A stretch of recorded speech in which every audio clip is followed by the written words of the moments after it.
বন্ধুরা, তেঁতুলপাতা ধারাবাহিকের গত পর্বের ভিডিওতে আমরা দেখেছি খোকো, মোমো, মিষ্টি তিনজন মিলে ঝিল্লিকে বরণ করে তাদের ঘরে ভেতরে নিয়ে আসে।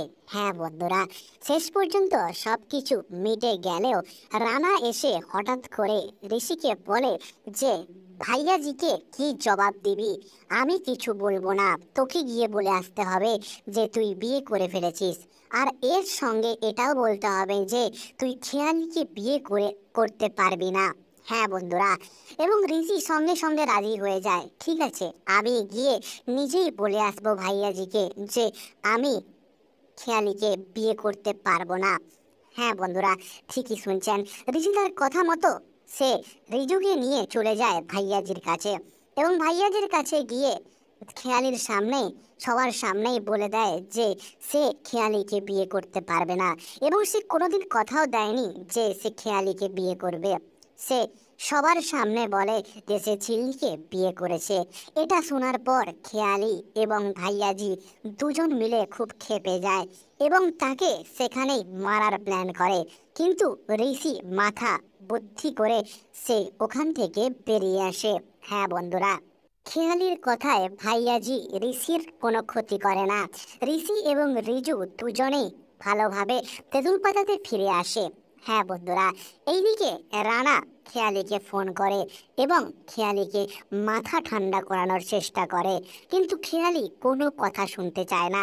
সে এইটুকু বলে যে শুধু ঝিল্লি একা দোষী নয়, পুরো তেঁতুল পাতার দোষী। তেঁতুল পাতাকে আমি শেষ করে দেব। সিরিয়াল পিসিও অনেক কষ্ট করে বোঝায়, কিন্তু খেয়ালি কোনোভাবে বুঝতে চায় না। সে খুব কষ্ট পেয়ে পুরো তেঁতুল পাতাকে ছারখার করে দেবে বলে প্রতিজ্ঞা নেয়। হ্যাঁ বন্ধুরা, ঠিকই শুনছেন। এইদিকে বড়রা মিলে, সবাই মিলে ঝিল্লি এবং ঋষিকে আশীর্বাদ করার জন্য প্রস্তুতি নেয়।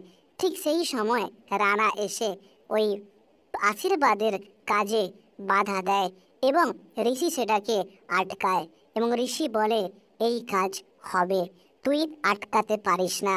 হ্যাঁ বন্ধুরা, শেষ পর্যন্ত আশীর্বাদের কাজ শেষ হয়।